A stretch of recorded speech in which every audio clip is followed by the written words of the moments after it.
تو ان کو سب کو قتل کروا دینا اور محمد بن ابی بکر جو ہیں اس کو بھی قتل کر دینا. ٹھیک ہے. اب ایک جھوٹا موٹا خط لکھا گیا اور اس پر حضرت عثمان کی مہر بھی لگائی گئی جو ڈپلیکیٹ تھی, اور ایک جھوٹا موٹا لے کر ایک ایلچی مدینہ سے نکلا. اب مدینہ سے باہر یہ لوگ تھے, محمد بن ابی بکر یہ لوگ تھے, اور عبداللہ بن سبا بھی تھا. جب یہ خط ایلچی ان کے سامنے سے گزرا تو عبداللہ بن سبا نے کہا, اوئے اوئے ادھر آؤ ادھر آؤ ادھر آؤ ادھر آؤ, کہاں جا رہے ہو کہاں جا رہے ہو؟ اب سب لوگ بیٹھے ہوئے تھے. اس نے کہا جی میں حضرت عثمان کا خط رساں ہوں, میں خط لے کے جا رہا ہوں. اس نے کہا ادھر آؤ, خط دکھاؤ خط دکھاؤ. خط دیکھا, سب کے سامنے جو ہے وہ خط پڑا گیا. تو اس میں لکھا تھا کہ جب یہ لوگ جائیں واپس تو ان کو قتل کروا دو, محمد بن نبی بکر کو بھی قتل کروا دینا وغیرہ وغیرہ. تو جو لوگ واپس جانے کے لیے تیار ہو رہے تھے وہ ان کو کیا ہو گیا, ان کو آگ لگ گئی. انہوں نے واپس جانے کا جو فیصلہ تھا وہ ترک کر دیا, اور بجائے کہ واپس جاتے وہ تلواریں لے کر کیا ہو گیا, مدینے پہ چڑھ گئے اور عثمان کے گھر کو محاصرہ کر لیا. یہاں پر رک کر میں پوچھنا چاہتا ہوں کہ پلیز مجھے بتائیں کہ آپ لوگوں کو یہ سینیریو سمجھ میں آیا ہے؟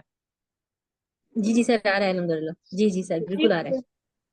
جی. وہ جو اصل والا خط تھا وہ کہاں چلا گیا؟ وہ جی ابو سر بکر کا اصل جیسے والا یہ خط تو بھی لکھا ہی نہیں نا, اصل والا خط تو بھی لکھا ہی نہیں نا. یہ تو جسمان اچھا میں سر یہ نہیں بتائیں ہے. کہ محمد بن ابی بکر جو ہے یہ بھی سر تباہی اس میں لوگوں کے ساتھ تھے. اس پہ شامل ہو گیا, ہاں ان کے فریب میں آ گیا. اچھا ہاں خط پھر اس طرح تو پھر کسی نے کہا نہیں کہ کسی کا خط کیوں پڑھا جا رہا ہے اور کیوں کھولا جا رہا ہے. وہ ہاں وہ بھی وہ خط کیا نام ہے اس کا, جو عبداللہ بن سبا تھی اس کی پلاننگ ایسی تھی کہ وہ حضرت عثمان پر ابھی کیا اعتماد نہیں کر پا رہے تھے نا. وہ کہہ رہے تھے کہ عثمان ظلم کرتے ہیں, اس خط میں کچھ نہ کچھ ہوگا, اس لیے ان کی ضرورت ہوگی خط پڑھنے کی. یہ سازش لگائی نا کسی ہاں نے. سازش کی. ایک سازش تھی بہت. ہاں بالکل بالکل. سمجھ میں آ گئی کہ وہ لوگ جو مصر میں واپس جانے والے تھے وہ واپس کیوں انہوں نے حملہ کر دیا. ایک جی خط سمجھ میں آیا. جھوٹا خط بنا کے پکڑوایا گیا. چلیں صحیح. اچھا. تو اس کے بعد پھر جیسے یہ خط کے بارے میں ہوا کہ جھوٹا مہر بھی بنا لی گئی, تو بعد میں اس کے لیے کوئی پھر تدارک ہوا کیا گیا کہ ہوا وہ پھر ایک ابھی آئے گا آگے, ابھی آئے گا, اگر نہ آئے تو میں ایکسپلین کر دوں گا انشاءاللہ. اچھا جی, اور حضرت عثمان کے گھر کا محاصرہ کر لیا. حضرت علی نے کہا کہ تم لوگ یہاں سے چلے گئے تھے پھر کیسے واپس آ گئے, کہ تمہاری ضد تو پوری ہو گئی تھی, واپس کیوں آئے؟ انہوں نے کہا کہ خلیفہ نے اپنے غلام کے ہاتھ عبداللہ بن سعد کے پاس مصر کی جانب ایک خط روانہ کیا تھا کہ ہم جب وہاں پہنچے تو ہمیں قتل کر دے. ہم نے وہ خط پکڑ لیا ہے اور اس کو لے کر آئے ہیں, اور ساتھ ہی مصری اور کوفی قافلے بھی واپس آ گئے. خط پکڑا تھا مصر والوں نے, قتل کرنے کا حکم دیا گیا تھا جھوٹا موٹا مصر والوں کو, لیکن اس خط کو دیکھ کر کوفہ والے بھی آ گئے کہ ہم اپنے بھائیوں کے ساتھ رنج و راحت میں شرکت کریں گے. حضرت علی نے کہا کہ فرمایا کہ واللہ یہ تم لوگوں کی سازش ہے اور تمہاری نیت نیک نہیں ہے.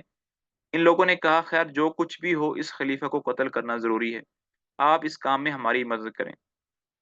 حضرت علی نے برہم ہو کر فرمایا کہ میں بھلا تمہاری مدد کیسے کر سکتا ہوں. یہ سن کر ان لوگوں نے کہا کہ پھر آپ نے ہمیں کیوں لکھا تھا؟ حضرت علی نے فرمایا کہ میں نے تم کو کبھی کچھ نہیں لکھا.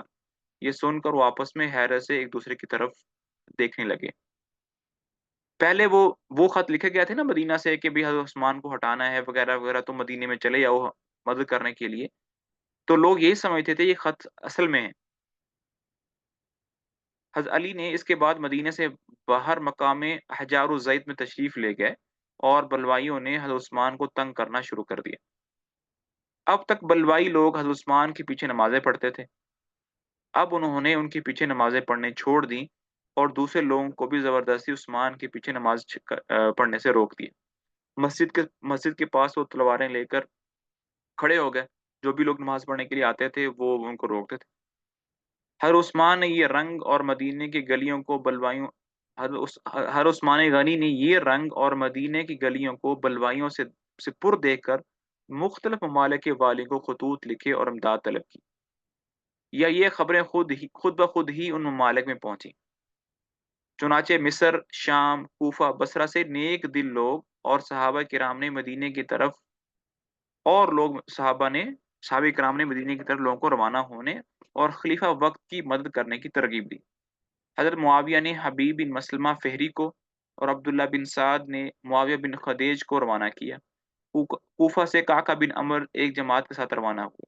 اب جب یہ خبر پہنچی تو جو عامل تھے، گورنر تھے، ان سب نے فوج بھیجی کہ جو بھی حضرت عثمان کی ہیلپ کر کے آؤ۔ اسی طرح بصرہ سے بھی ایک جماعت روانہ ہوئی۔ ان خبروں کے پہنچنے اور ان امدادی جمعیتوں کے روانہ ہونے میں کچھ نہ کچھ تعامل واقع ہوا، کیونکہ ان میں سے کوئی بھی حضرت عثمان کی شہادت سے پہلے مدینے میں نہ پہنچ سکا۔ سب نے راستے میں ہی واقع شہادت کا حال سنا اور راستے ہی سے اپنے اپنے صوبوں کی طرف روانہ ہو گئے۔ 30 دن تک حالت محاصرہ میں حضرت عثمان غنی رضی اللہ تعالیٰ عنہ نمازوں کے لیے مسجد میں آتے رہے۔ اس کے بعد بلوائیوں نے ان کا گھر سے نکلنا اور گھر میں پانی کا جانا بند کر دیا۔ حضرت عثمان نے ہر چند کہا کہ تم عینی شاہد پیش کر دو کہ میں نے یہ خط لکھا جس کو تم نے بہانہ بنایا ہے، یا مجھ سے قسم لے لو، مجھ کو اس کا علم نہیں۔ بلوائیوں نے کسی کی کوئی معقول بات پسند نہ کی۔ ایک عام افراتفری کا زمانہ تھا۔ ہر عثمان پر بلوائیوں نے پانی کا جانا بند کر دیا تو ان کو بڑی تکلیف ہوئی۔ پھر ایک ہمسائے کے ذریعے پوشیدہ طور پر پانی گھر میں پہنچتا رہا۔ حضرت ابو ایوب انصاری کی امامت۔ حضرت عثمان غنی جب خود مسجد میں نہ آ سکے تو انہوں نے نمازوں کی امامت کے لیے ابو ایوب انصاری کو مقرر فرمایا، لیکن چند روز کے بعد بلوائیوں کے سردار غافقی بن حرب مکی نے خود نمازوں کی امامت شروع کر دی۔ مصر میں جس طرح محمد بن ابی بکر حضرت عثمان کے خلاف کوشش کرتے تھے، اسی طرح محمد بن حذیفہ بھی مخالفت عثمانی میں مصروف تھے۔ جب مصر سے عبد الرحمن بن ادیس کی سرکردگی میں قافلہ روانہ ہوا تو محمد بن ابی بکر ان لوگوں کے ساتھ ہی مدینہ منورہ میں آئے تھے، لیکن محمد بن حذیفہ وہیں مصر میں رہ گئے تھے۔ حضرت عثمانی غنی کے محاصرے کی خبر جب مصر میں پہنچی تو عبداللہ بن سعد وہاں سے خود ایک جمعیت لے کر مدینہ کی طرف روانہ ہوئے۔ جب مقام رملہ پہنچے تو ان کے پاس خبر پہنچی کہ محمد بن حذیفہ نے مصر پر قبضہ کر لیا ہے۔ یہ سن کر وہ واپس آ گئے۔ فلسطین ہی میں تھے کہ حضرت عثمان غنی کی شہادت کی خبر پہنچ گئی۔ محاصرہ کی خبر 40 روز تک ممتد رہی، یعنی پھیلتی رہی۔ اسی عرصہ میں حضرت علی کئی مرتبہ حضرت عثمان کے پاس آئے اور انہوں نے بلوائیوں کے سمجھانے اور واپس چلے جانے کی کوشش بھی کی، لیکن حضرت عثمانی غنی کے میر منشی، یعنی جو ان کے سیکرٹری تھے، مروان بن حکم، جو ان کے چچا زاد بھائی بھی تھے، حضرت علی اور بنو ہاشمی کے دوسرے سرداروں کو ناخوش کرنے اور جلی کٹی باتوں کے کہنے کی غلطی بار بار کی۔ کئی مرتبہ حضرت عثمان غنی نے اپنی پاک باطنی اور نیک نیتی سے بگڑے ہوئے معاملے کو سلجھا بھی لیا اور آیان قریش و انصار کی حمایت سوری، اس کا کیا مطلب ہے کہ جلی کٹی باتوں سے کہنے پر بار بار کی؟ اب یہ پتہ نہیں کیا باتیں کی ہیں، سمجھ میں نہیں آ رہے۔ اچھا صحیح اس میں ہوا یہ تھا کہ حضرت عثمان جو تھے وہ یہ نہیں چاہتے تھے کہ اب ہوا یہ کیا کہ اب یہاں پر پتہ نہیں کیوں صحابی کتاب نے کچھ چیزیں چھوڑ دی ہیں، کچھ سینیریو سمجھ میں نہیں آ رہا۔ اب جب لوگوں نے محاصرہ کر لیا تو جو بڑے بڑے صحابہ تھے، طلحہ، زبیر، حضرت علی، وہ یہ کہتے تھے کہ آپ ہمیں اجازت دیں، ہم باہر نکل کر ان کے ساتھ جنگ کرتے ہیں، ان کی ہمت ہی کیا ہے۔ تو حضرت عثمان کہتے تھے کہ بھئی وہ آدمی جو کلمہ پڑھتا ہو، میں اس کے اوپر تلوار نہیں اٹھا سکتا، تو اس لیے آپ لوگوں سے کسی نے بھی ان کے ساتھ قتال نہیں کرنا، جنگ نہیں کرنا، کسی کو قتل نہیں کرنا۔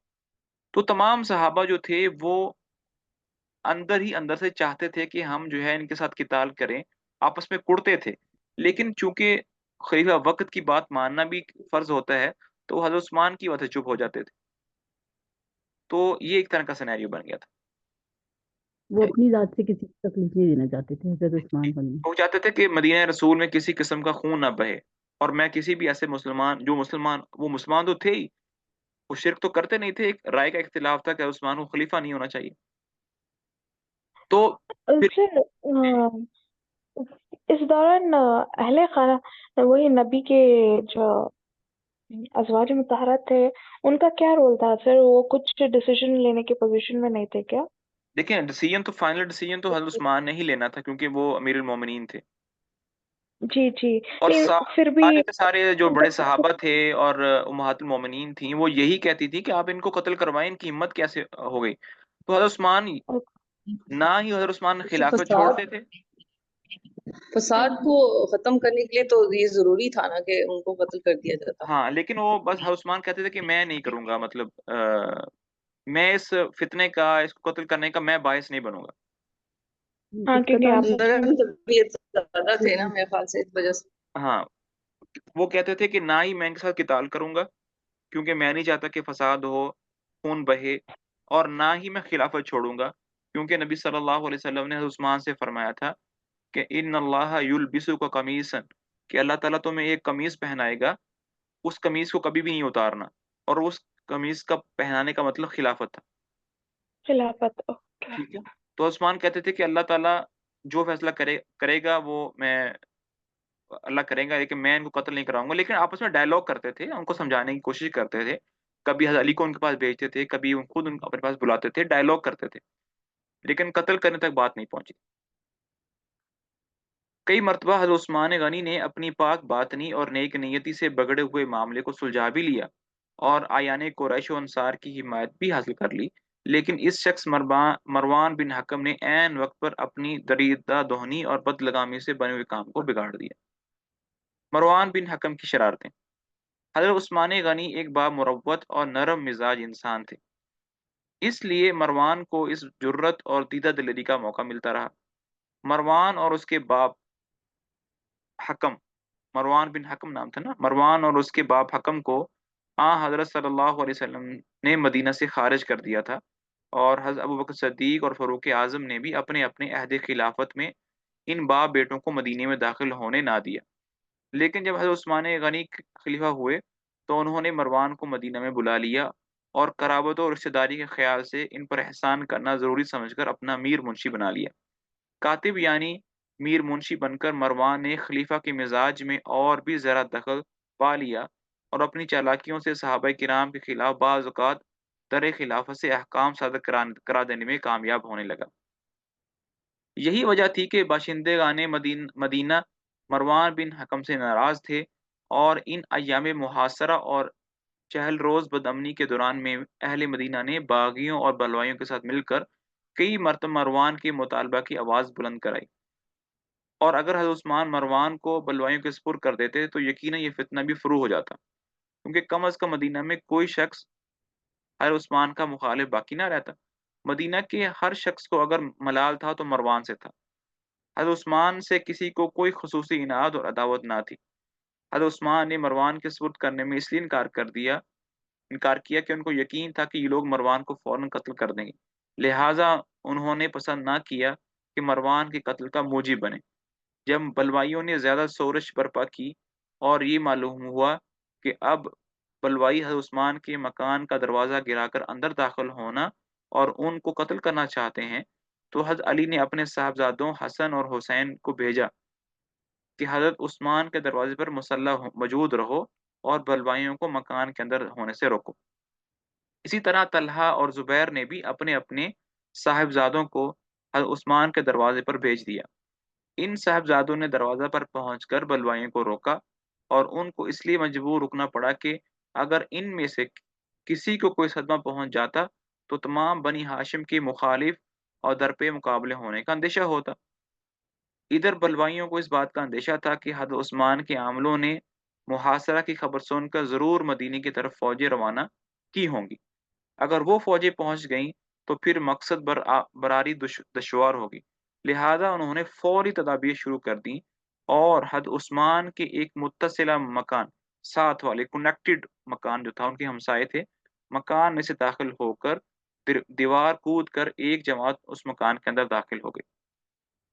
بلوایان مصر نے جب مدینہ منورہ میں دوبارہ واپس آ کر خط لوگوں کو دکھایا اور حضرت عثمان غنی نے حلفاً اس خط سے اپنی لا علمی کا اظہار کیا، تو عبد الرحمن بن عدیس جو کہ بلوائیوں کا سرغنہ تھا کہا کہ تم اپنے اس قول اور حلف میں جھوٹے ہو، تب بھی اور سچ ہو تب بھی تمہارا خلیفہ رکھنا کسی طرح جائز نہیں، کیونکہ اگر تم جھوٹ بول رہے ہو تو جھوٹے کو مسلمانوں کا خلیفہ نہیں ہونا چاہیے، اور اگر سچے ہو تو ایسے ضعیف خلیفہ کو جس کی اجازت و اطلاع کے بغیر جو جس کا جی چاہے حکم لکھ کر بھیج دے خلیفہ نہیں رکھنا چاہیے.